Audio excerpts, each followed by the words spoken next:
Então, assim, primeiro, assim, é bom a gente falar para a nossa audiência que o professor Carlos Pico é um dos grandes estudiosos sobre ditadura militar no Brasil e, portanto, né, sobre a própria questão militar em si, é uma questão que a gente tem discutido muito aqui, viu, Carlos? A gente tem falado muito sobre a questão militar, inclusive como um problema fundamental, seminal das questões políticas no Brasil desde sempre. Então, eu gostaria já então de começar essa nossa conversa sabendo as suas impressões sobre a condução da questão militar no governo Lula, nesses primeiros dias do governo Lula, e como isso tem sido, de certa forma, um reflexo do que aconteceu no governo Bolsonaro. Então, nós vivemos ainda sob tutela militar ou é um exagero dizer isso? É exagero, mas o problema da relação dos militares com o poder civil não decorre agora do último governo, Bolsonaro.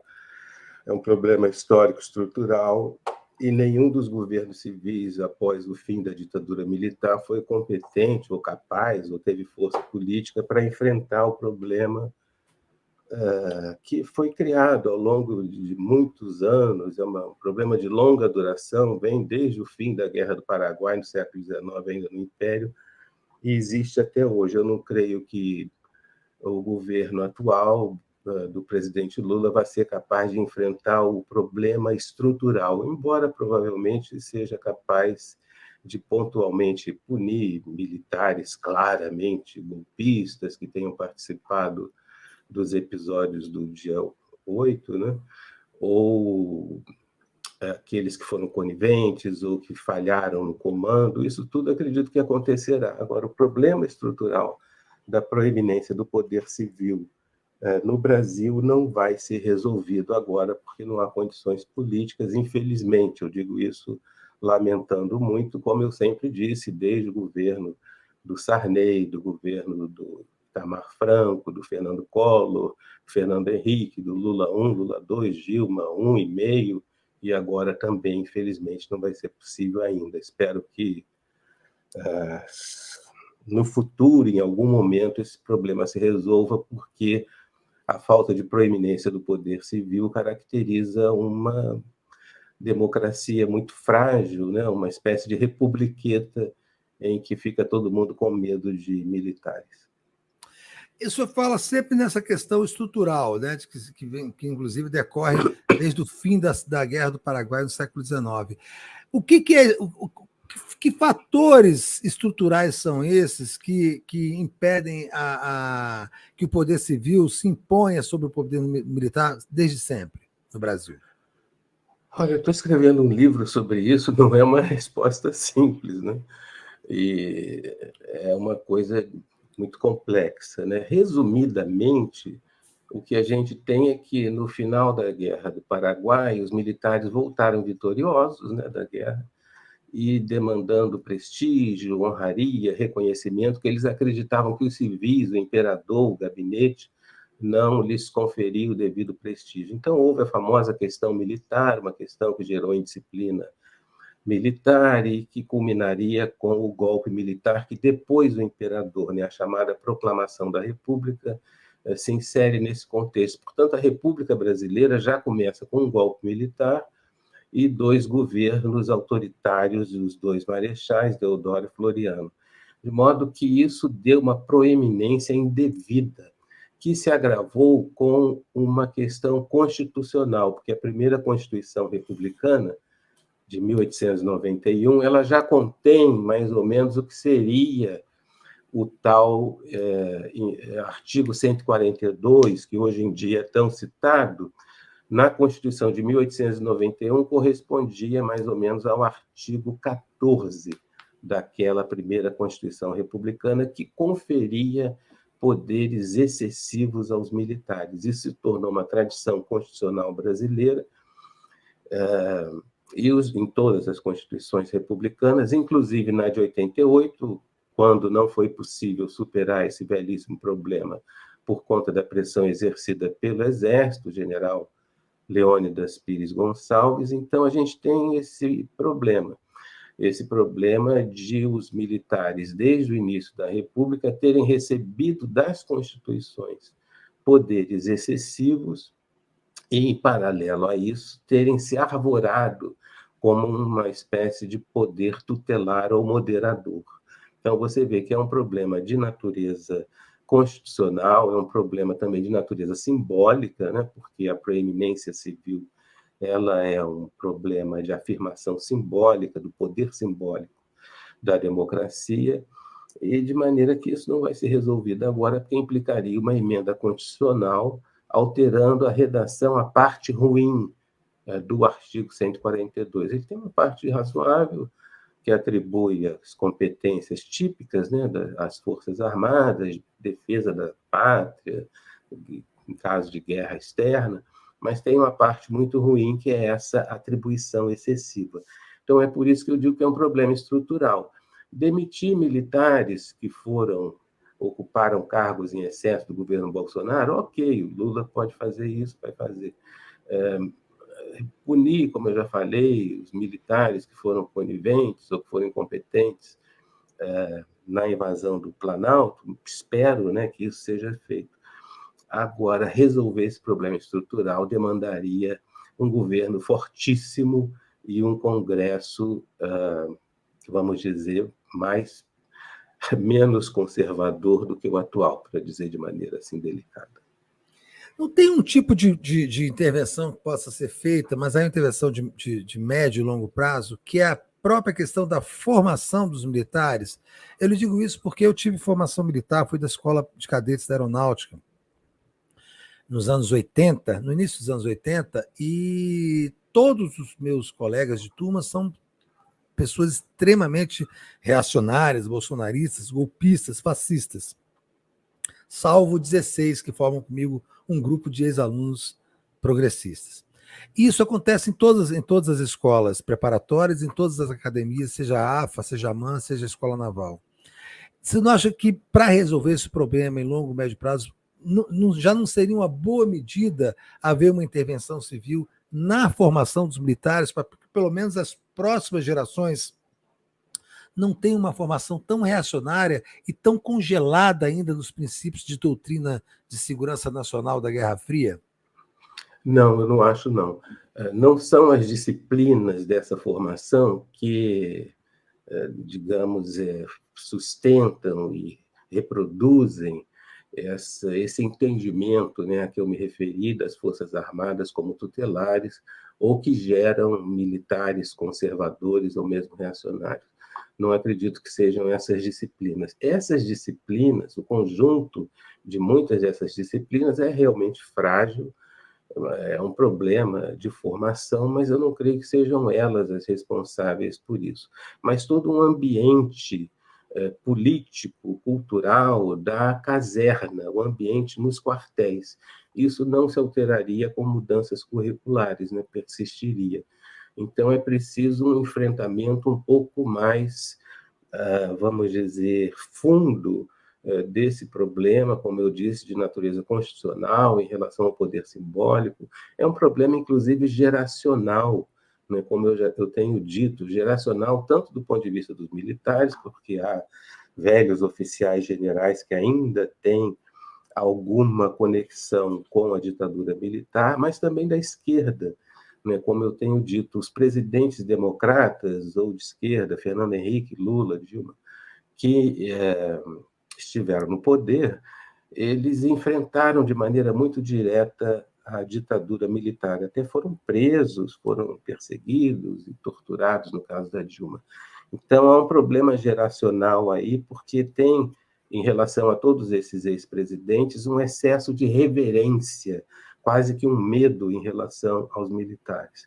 Então, a mudança curricular não me parece que seria suficiente, mas todo esse conjunto de mudanças que eu mencionei. E uma última questão em relação a isso é que a mudança curricular ela é uma espécie de ponto de honra entre os militares, né? A preocupação dos militares agora é não perder tantas boquinhas, privilégios, né? Sobretudo a reforma da Previdência, que tantos beneficiou, e algumas outras preocupações. Uma dessas outras é a manutenção da autonomia na constituição do currículo, né? Dos currículos de formação militar. Eles têm medo justamente dessa proposta que você anunciou.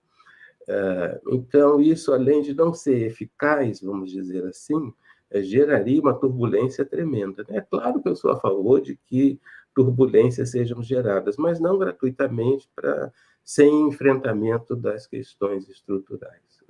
Você não acha, professor, que faz toda a diferença, né, na formação de militares, ele entender, por exemplo, o processo do golpe de 1964 pela ótica da história real, pela ótica dos historiadores, né, civis, do que aprender, por exemplo, que aquilo foi uma revolução da forma como se ensina em grande parte até hoje para os militares, que eles viveram uma revolução, que aquela revolução, de certa forma, foi uma revolução para evitar o comunismo no Brasil, e que foi uma contra-revolução nesse sentido. Não há tantas distorções históricas na formação dos militares, que seria assim viável que pelo menos alguma intervenção acontecesse na grade curricular das escolas preparatórias e das academias? Bom, aí nós vamos ter opiniões, né? No caso da minha opinião, que aliás é relativamente irrelevante em relação a isso, que eu me preocupo mais com a história, né, e menos com opiniões, mas enfim, para dar a minha opinião, eu acho que seria um pouco improdutivo introduzir, assim como um enclave, como uma intervenção, vamos dizer, um professor de história como eu, que fosse lá diante de militares e dizer, olha, foi um golpe de Estado, houve tortura, e vocês estão enganados. Isso aí não seria produtivo, me parece, né? Isso é uma opinião. Então, eu acho que o enfrentamento da questão militar passa por um problema constitucional e por um problema de longa duração na constituição de uma mentalidade e de um imaginário que é reproduzido no interior da caserna, não por meio das disciplinas, não através das disciplinas, não através dos currícula, mas por meio de uma atividade cotidiana de reprodução dessas versões falsas da história, de convicções equivocadas em relação ao papel das Forças Armadas. Isso tudo é reproduzido por mecanismos que são muito mais eficazes do que o ensino formal. Então, como eu já disse, a minha opinião é a de que uma intervenção dessa natureza seria improdutiva. Ok. O senhor tem parâmetros de outros países, por exemplo, que fizeram esse tipo de intervenção, ou que fizeram outras intervenções que não a mudança constitucional, como forma de se mexer minimamente nessa estrutura tutelar do poder militar na América Latina? Existem experiências as mais diversas, né? Mas no caso do Brasil, o que a gente precisa talvez entender, é um pouco arrogante dizer que a gente precisa, mas me parece que é relevante entender que esse é um problema de longa duração. O enfrentamento de um problema de longa duração é uma das coisas mais complexas que tem. Não é um problema que está arraigado, que está assentado, não apenas entre militares, mas como a gente viu, como a gente tem visto nos últimos anos, está assentado também em boa parte do imaginário popular.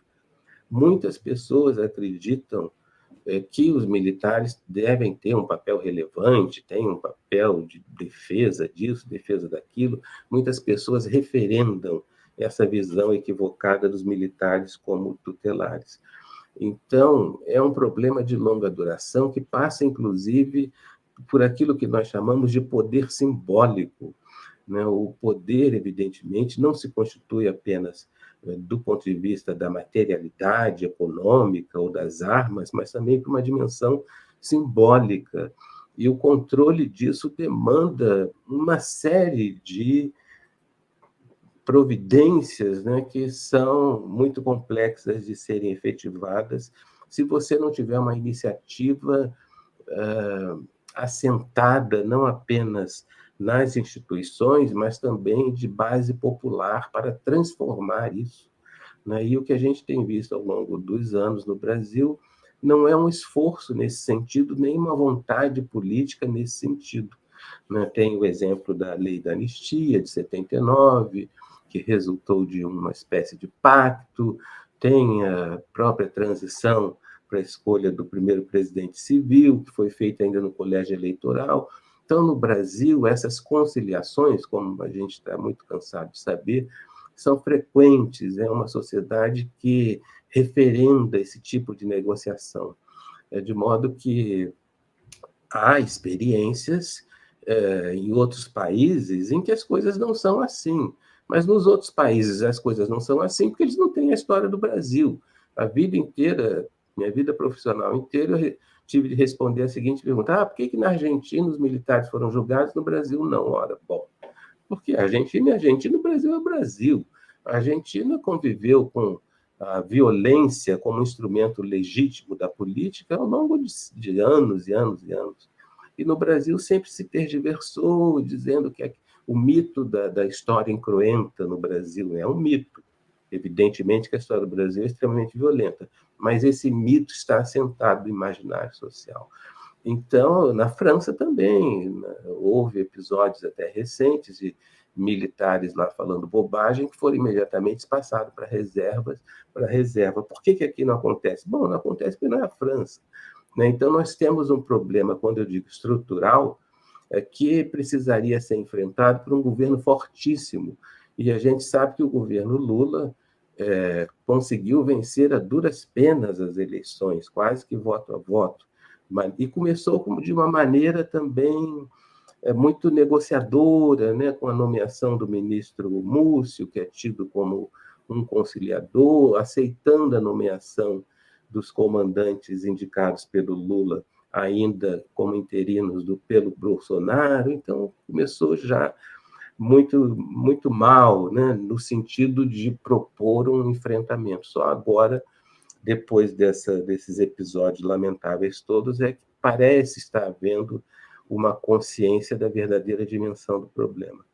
Então, eu sou muito pessimista em relação ao desenvolvimento dessa questão do Brasil, não porque eu queira fazer pose de pessimista, mas porque eu estudo essa história e vejo que esse é um problema estrutural e são dezenas de episódios, de exemplos, de problemas, de crises institucionais causadas pelos militares ao longo dos séculos, pelo menos desde o fim do século XIX, que nunca foram enfrentados a contento, e nem a força da Constituição de 88 foi capaz de enfrentar esse problema. Houve iniciativas de tentar solução da esquerda, do centro, da direita, né? José Genuíno fez propostas, Fernando Henrique fez propostas, Afonso Arinos de Melo Franco fez propostas para uma redação melhor do 142, do que seria o 142, ninguém conseguiu.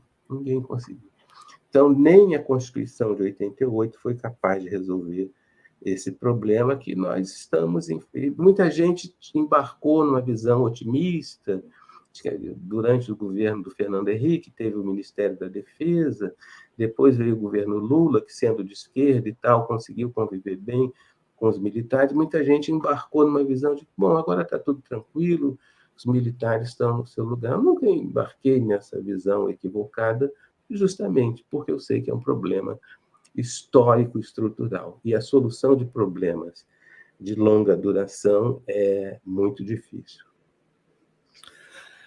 Um problema semelhante, talvez guardadas as proporções, que é justamente o racismo estrutural do Brasil, ele tem sido combatido com ações muito assertivas dentro do arcabouço legal, mas também com campanhas, enfim. O problema, por mais antigo, e é muito antigo o problema da escravidão, e por mais estrutural que seja, ele é combatido sistematicamente, com bastante coragem até, por muitos setores da sociedade. Será que essa visão pessimista que você tem, Carlos, sobre a questão das Forças Armadas e do Exército, ela acaba contaminando essa concepção geral sobre o que pode e não pode ser feito? Por exemplo, no caso do governo Lula, tudo bem que ele não tem força, você tem razão, foi eleito ali com a água batendo nas canelas, mas, por exemplo, a indicação dos comandantes militares precisava ter sido feita da forma como foi feita. A indicação do Zé Múcio não é um erro em si, uma figura absolutamente que já demonstrou de todas as formas que não está apto para fazer sequer a conciliação com os militares, quer dizer, nos detalhes não poderia ser feito, o governo não poderia ter feito coisas melhores, mesmo sabendo dessas Com dificuldades que você certeza. coloca? Com certeza. Bem, de início eu quero dizer que eu não acredito que a minha visão pessimista influencie ninguém.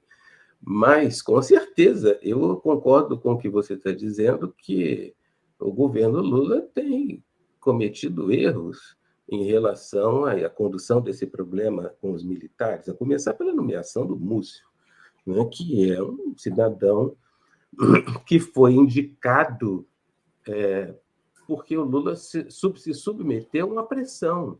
Né? Quando estava se cogitando ali, depois da eleição, da nomeação dos ministros, o mercado financeiro, por exemplo, querendo que o ministro da Fazenda fosse logo indicado, isso ficou em banho-maria. Mas quando os comandantes, desculpe, quando os comandantes militares bolsonaristas sugeriram, disseram, ameaçaram que iriam renunciar antes para não fazer continência ao Lula, então começou a haver aquela demanda de precisa indicar logo o ministro da Defesa para acalmar os militares.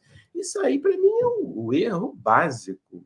Né? Então, o Lula se submeteu a essa pressão e indicou logo o ministro da Defesa, indicou logo também junto o da Fazenda e outros, né? Para não ficar tão na cara assim que ele estava atendendo a essa pressão indevida de militares insubordinados. Então, eu concordo com você.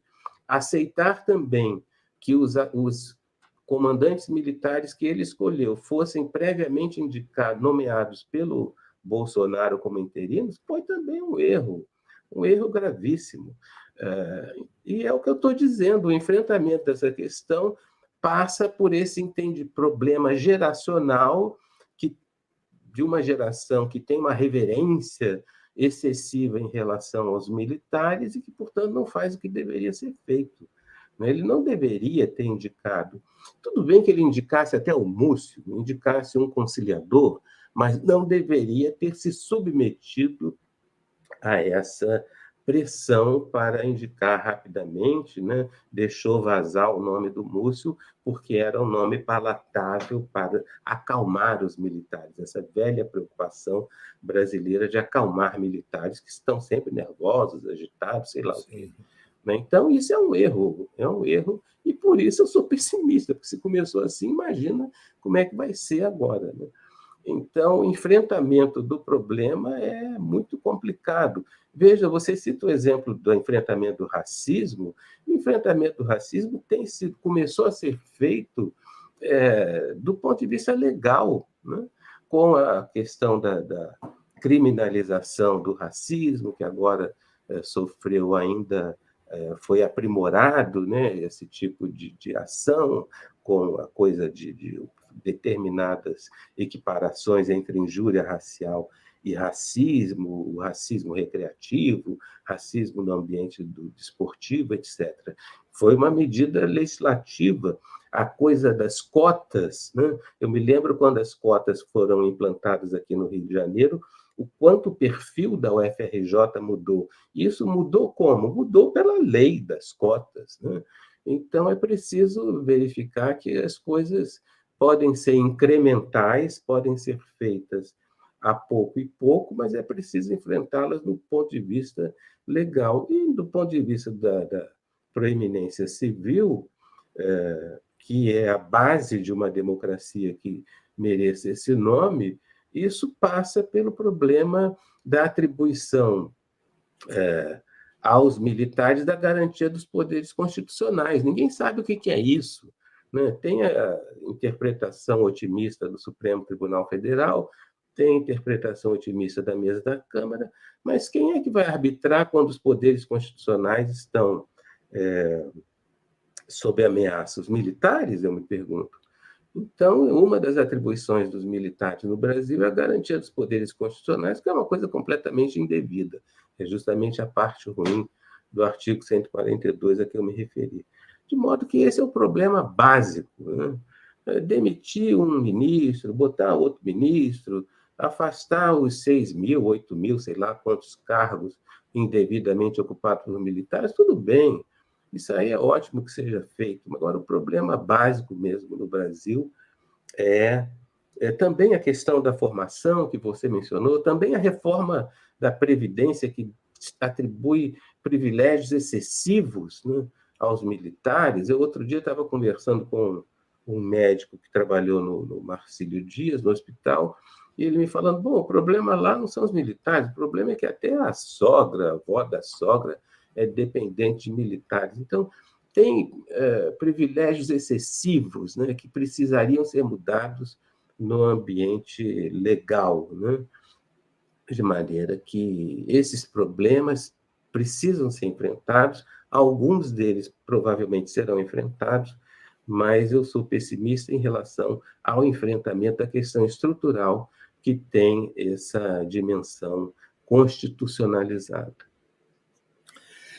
Professor, por muito tempo a esquerda brasileira se apegou, e de certa forma muita gente ainda se apega, a um mito do militar nacionalista, de que ele seria a reserva moral das Forças Armadas, que impediria que as Forças Armadas, mesmo em momentos autoritários, e mesmo com formação reacionária, impediria que as Forças Armadas permitissem a entrega da soberania, do patrimônio nacional, da soberania, enfim, para outros países, para nações estrangeiras, ou que se submetesse aos interesses e aos desejos dos impérios, quaisquer que fossem. Eu imagino que o senhor deve ter se debruçado nas suas pesquisas, nas suas avaliações, sobre a questão do nacionalismo no meio militar.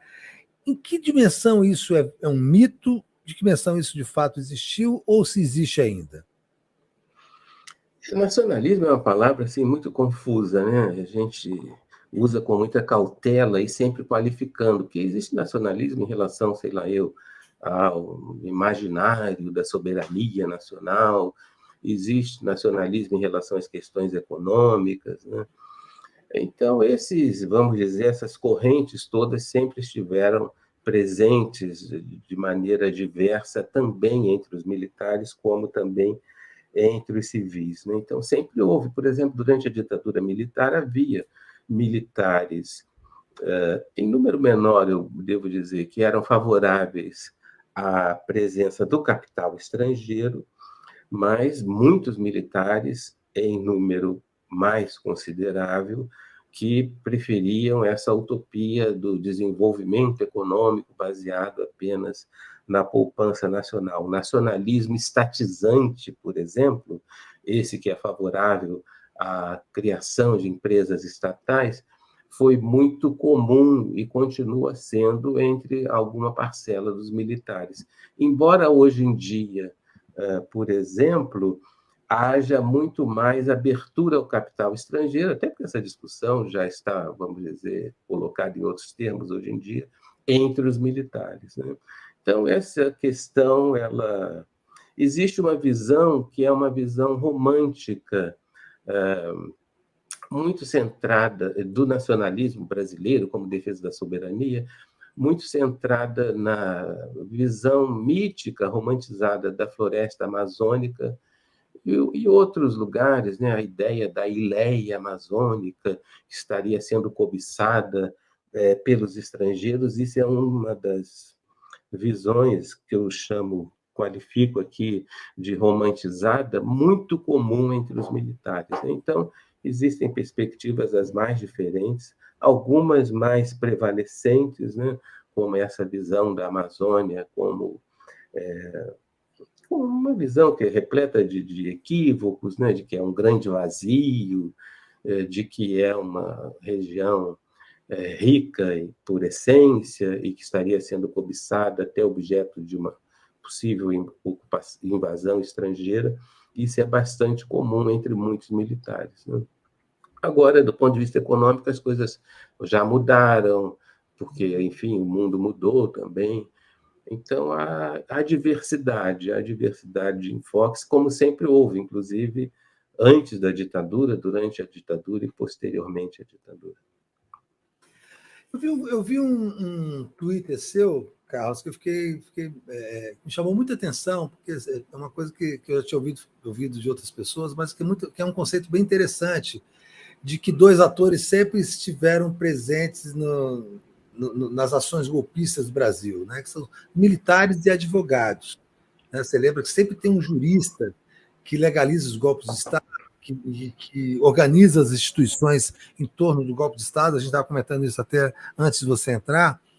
E que no caso, e a gente teve agora um fato muito específico, eu queria saber se ele se enquadra nesse seu conceito, nesse seu pensamento, que é esse documento que foi encontrado no armário do ex-ministro Anderson Torres, que é um documento que é uma minuta, tem uma estrutura formal, inclusive parece ter sido feita por um advogado, por um jurista ou por um operador de direito que seja, e que se enquadra, acho que um pouco nesse conceito que você colocou também, né, de que sempre tem um advogado, um jurista pronto para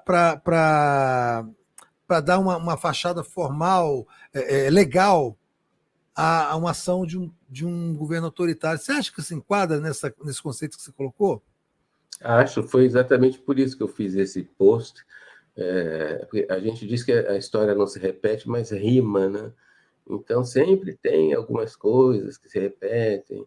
O empresário que financia golpe, que as pessoas falam como se fosse uma grande novidade hoje, né? Esses empresários aí do agronegócio, transportes, financiando aqueles atos terroristas em Brasília. Isso já aconteceu muitas vezes ao longo da história, né? Assim também o caso dos militares, né? Sempre presente, aliás, o principal ator golpista brasileiro são os militares.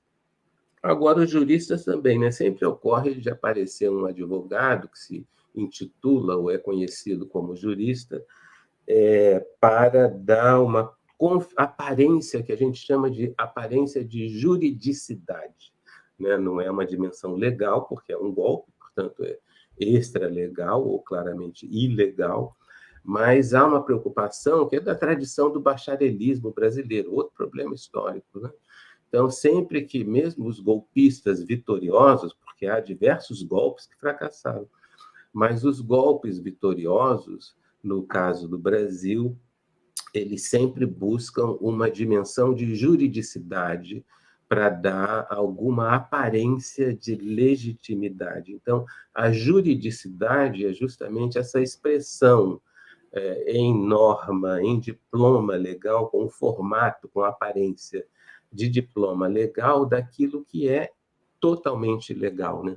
Uma das características curiosas dos regimes autoritários é exatamente a supressão da legalidade, mas com essa expressão de uma juridicidade. É uma coisa aparentemente contraditória, né? Você suprime a Constituição, mas elabora uma norma legal que tem aparência constitucional. E esse documento, né, que foi encontrado, aliás, bem mal redigido, né? Não sei se eu faria uma ironia indevida dizendo que ele não honra os atos institucionais da ditadura, acho que não deveria ter dito isso, mas enfim, já foi. É bem mal redigido, mas é justamente um desses exemplos de tentativa de dar uma aparência de legalidade ao que seria um ato totalmente ilegítimo, né? A decretação de estado de defesa na sede do Tribunal Superior Eleitoral é o que está dito nesse tal documento, né? Então, como eu disse, a história não se repete, mas às vezes rima, né? E é até um pouco monótono para quem estuda o autoritarismo brasileiro ver a recorrência dessas iniciativas, né? Felizmente, dessa vez, como em outros casos, fracassou. Citou os atos institucionais, na sua visão, parece que eles tinham, pelo menos a redação deles era mais bem elaborada do que esse documento travesso que foi encontrado no armário do Anderson Torres. Mas eu queria até que você falasse um pouco disso, até como historiador, para nos iluminar um pouco. Qual que foi a intenção? Houve uma intenção preliminar de se escrever, de se fazer aqueles atos, ou eles foram sendo construídos dentro das circunstâncias? Me parece, inclusive, que eles não tinham número de início, né? Depois é que eles foram numerados. Isso foi uma tradição criada no Brasil, Estados adicionais, ou é uma tradição de ditaduras no mundo todo?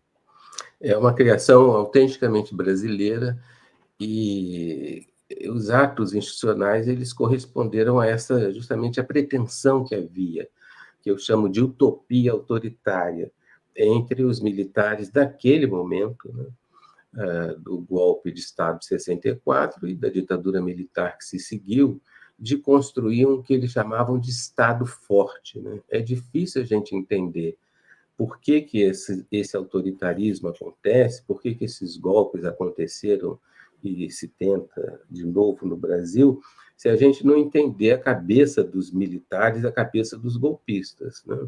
Então, no caso de 64, da ditadura que se seguiu, os atos institucionais expressam a intenção de construir uma moldura institucional que, na cabeça daquelas pessoas, era o que corresponderia à democracia brasileira, veja a loucura, e essa democracia brasileira deveria ser uma na qual a Constituição tivesse instrumentos de segurança do Estado bem fortes. Então, o projeto todo era pegar o ato institucional e depois constitucionalizá-lo. Então, como você disse, o ato institucional, conhecido como AI-1, ele nem tinha número, porque se supunha que fosse o único. Né?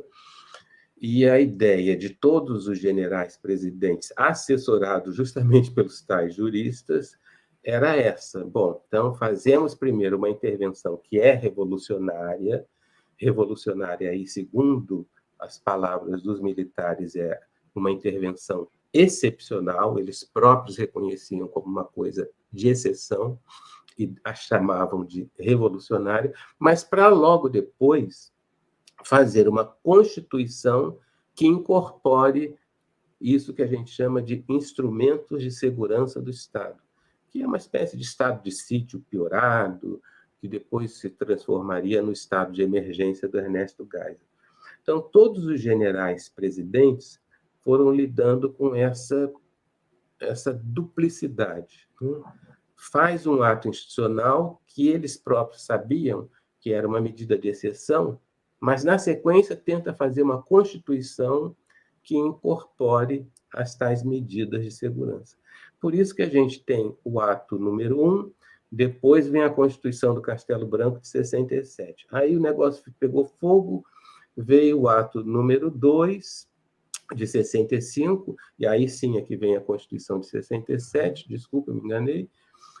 Depois o negócio pegou fogo de novo, veio o ato institucional número 5, foi para o lado da exceção. Aí, logo na sequência, vem a emenda constitucional de 69, que foi uma espécie de constituição iniciada pelo Costa e Silva e depois feita pela junta militar. Então, essa duplicidade entre lei de exceção e uma constituição forte na cabeça dos militares, expressa justamente isso que eu chamo de utopia autoritária, ou seja, eles queriam uma democracia relativa, né, como dizia o Geisel, uma democracia brasileira, que fosse constitucionalizada, mas com instrumentos de segurança do Estado fortes. Que instrumentos são esses? Instrumentos que controlam greves, que controlam movimentos populares, controlam o movimento estudantil, ou seja, que controla a sociedade que eles viam como despreparada, como tumultuosa, como criadora de problemas. Né? Então, porque a tendência de muita gente é considerar assim, aqueles caras eram loucos, assassinos, e, bom, de fato, muitos eram, mas havia um projeto, esse projeto de utopia autoritária, de constituição de o que eles supunham fosse uma democracia forte, né? Forte nesse sentido da tutela da sociedade. Isso se consolidou com a emenda número 11 de 1978, que acabou com o AI-5 e criou o estado de emergência, que era uma aberração, mas ficou vigorando até a Constituição de 88, que finalmente terminou com isso. Então, você vê que havia um projeto muito claro de criação de Estado forte. Por isso que os militares curiosamente, para muita gente, né, falavam que o que eles chamavam de revolução veio para fazer a democracia no Brasil, né? Então, é preciso entender o que estava por trás da cabeça daquelas pessoas. E hoje, as coisas não são assim, não há nenhum projeto a não ser a manutenção de privilégios materiais, reforma da Previdência, boquinhas, sinecuras, autonomia do ensino, esse tipo de coisa, associada a esse velho imaginário secular, que eu já me referi, da tutelar a sociedade brasileira, que muitos oficiais generais entendem que está no artigo 142. A gente, quando fala sobre questão militar, tutela militar, história militar, tende muito a falar sobre as Forças Armadas em si e a centrar muito na questão do oficialato. Tem um substrato muito claro desse projeto autoritário que sobreviveu ao fim da ditadura, que são as polícias militares estaduais, que são um legado da ditadura extremamente autoritário, ultramilitarizados, mas que tem nuances diferentes por serem polícias estaduais, mas todas elas têm em comum de que são instituições bastante anacrônicas e violentas. Você acha que a solução para as polícias militares também é uma solução estruturante que demanda governos fortes, que, portanto, não há como resolver esse problema agora? Leandro, novamente eu tenho que discordar, porque... Por favor, é um prazer. É muito comum essa leitura que você faz, é muito assentada entre muitas pessoas, mas as polícias militares são tradicionalmente violentas desde muito antes da ditadura. E, na verdade, os militares, durante a ditadura, participaram da repressão política, da tortura, tendo aprendido a violência e a tortura, por exemplo, com as polícias civis e militares, que já praticavam essa violência, sobretudo contra pobres e negros no Brasil, desde muito antes, né? E outra questão que também é histórica em relação às polícias militares é que justamente o projeto de constituição de um exército nacional, que aconteceu sobretudo durante a ditadura do Estado Novo, lá de 1937 a 45, teve por objetivo controlar as chamadas brigadas militares, que são o embrião das atuais polícias militares estaduais, né? As brigadas militares, as polícias militares, em alguns estados do Brasil, eram mais numerosas, mais poderosas, até em termos de armamento, do que o próprio Exército Nacional. Então, a ditadura do Estado Novo, de 37 a 45, teve muito por objetivo esse controle das polícias militares, no sentido de que, então, a partir de então, o Exército brasileiro se tornou realmente proeminente na sua relação com as polícias militares, que foram finalmente submetidas ao seu controle, né? De fato, durante a ditadura, e, portanto, isso vem já de muitos anos, e já na ditadura do Estado Novo houve essa submissão das antigas brigadas militares, polícias militares, ao Exército Nacional. E, de fato, aí você tem razão, durante a ditadura militar, houve medidas que acirraram esse tipo de subordinação, como no caso de que os governadores dos estados não podiam nomear nem o secretário de segurança, nem o comandante das polícias militares, sem autorização do Poder Federal, ou seja, do Exército. Então, as polícias militares ficaram submetidas à Inspetoria Geral das Polícias Militares no Exército. Então, houve, vamos dizer, um acirramento, né, um aprimoramento dessa subordinação que já havia. Agora, esse não é um problema que foi criado pela ditadura militar, é um problema que pré-existe. Como resolver o problema da incompetência e da violência e do racismo das polícias militares, da polícia civis também, é um problema para o qual há muitos estudos, muitos especialistas, não vou me arvorar aqui em apresentar soluções, há algumas soluções pontuais aí, algumas experiências que têm sido feitas, inclusive por governos de esquerda, autores, especialistas da esquerda, que finalmente se debruçaram sobre o problema da segurança pública, já que durante muitos anos a esquerda não teve a devida atenção para esse problema da segurança pública. Mas isso mudou já há alguns anos e tem propostas muito consistentes e boas nesse sentido. Agora, ao contrário do que muita gente pensa, a chamada militarização da polícia é um modelo que o Brasil escolheu há muitos anos, muito antes da ditadura militar, ou seja, haver uma polícia militar ostensiva, uma polícia civil judicial ou investigativa e federalizada, né? Ou seja, cada governador de estado tem as suas polícias, né, com esses perfis. Algumas dessas polícias, como a do Rio de Janeiro e outros estados também, são especialmente violentas e brutais, como a gente sabe. Isso tem de ser enfrentado, eu acredito que por algumas dessas boas propostas que têm surgido de muitos especialistas.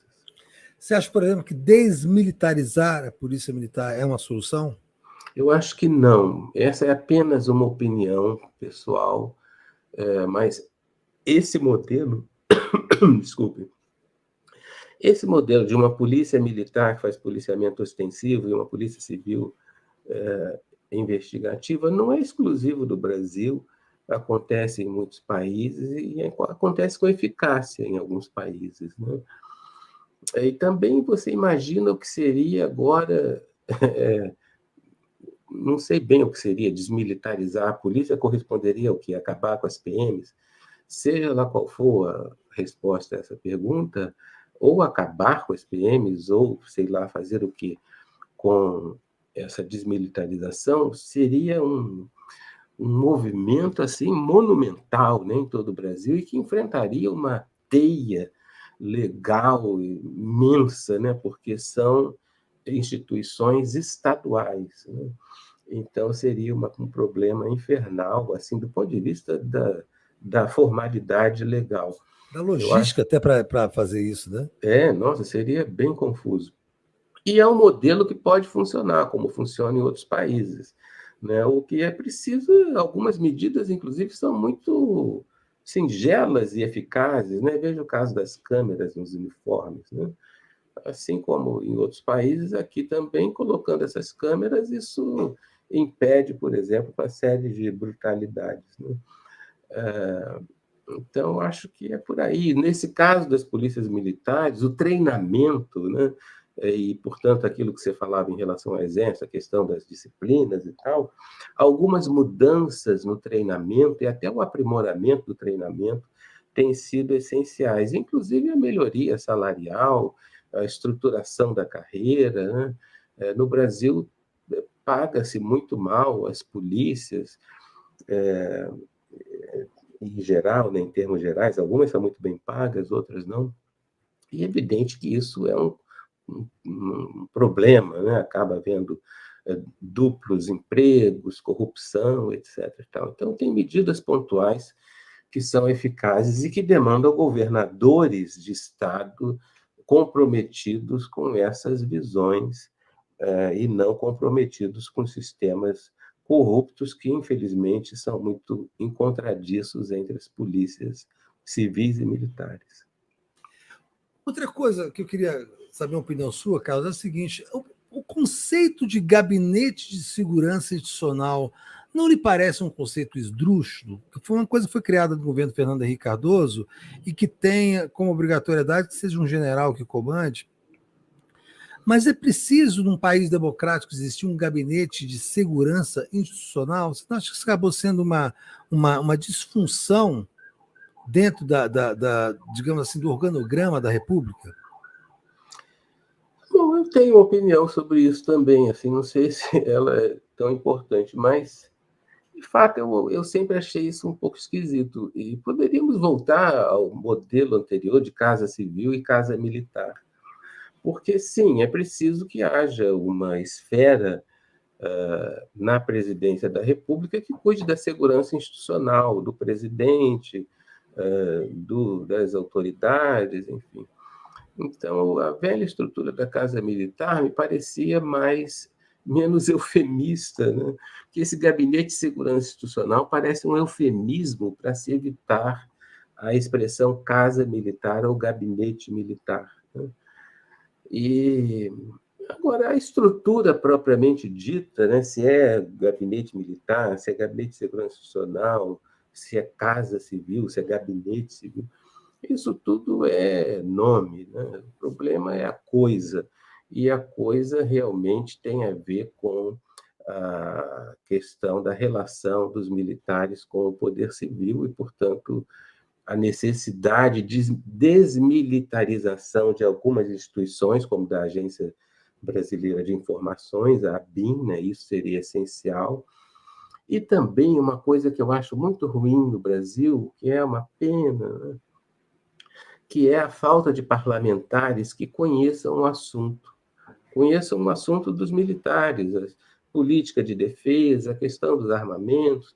Nós não temos uma comissão do Congresso Nacional que seja competente para acompanhar também a questão da inteligência, da ABIN, não tem, né? Infelizmente, os partidos, inclusive os partidos de esquerda, eles não favorecem o aparecimento de candidaturas de deputados, sobretudo deputados, né, senadores também, que tenham esse compromisso, né? A pauta, a agenda da esquerda vai para outros assuntos. Então, essa preocupação institucional com a democracia, ela precisa ser também presente. E a preocupação institucional com a democracia passa por um Congresso Nacional que tenha uma comissão capaz de entender e acompanhar, intervir no processamento das questões militares e de inteligência e de segurança institucional. E você vai no Congresso Nacional, não vai ter um deputado federal que saiba do que nós estamos falando. De maneira que isso é uma ausência tremenda, porque a tendência dos órgãos de inteligência, a tendência dos órgãos de segurança institucional e até mesmo dos militares em qualquer país do mundo, inclusive nas democracias, é de forçar um pouco a barra, né? A solução militar na hora de um conflito com outro país, ao invés da diplomacia, a ação de inteligência que ultrapassa um pouco os limites da democracia, a segurança institucional da autoridade, que às vezes é uma coisa meio brutamontes, meio exagerada, isso é comum em muitos países. E quem faz o controle disso? Quem faz o controle disso é uma comissão do Congresso Nacional com poderes especiais para acompanhar tudo isso, inclusive as ações secretas e sigilosas. No Brasil, ninguém nem sabe do que se trata. Ninguém trata disso, ninguém sabe o que é isso. E, portanto, o Congresso Nacional está desguarnecido, embora tenha até uma legislação, está completamente desguarnecido nesse sentido. Então, é uma coisa muito precária, né? Da nossa representação política, cuja culpa é dos partidos, de não promoverem esse debate, essa discussão, e assim como surgem lideranças partidárias que acabam sendo eleitas vocacionadas para um tema X, um tema Y, desse ou daquele interesse, né, político da democracia, também deveria ter esse tipo de debate, que, no caso do Brasil, é absolutamente essencial, mas ninguém fala disso.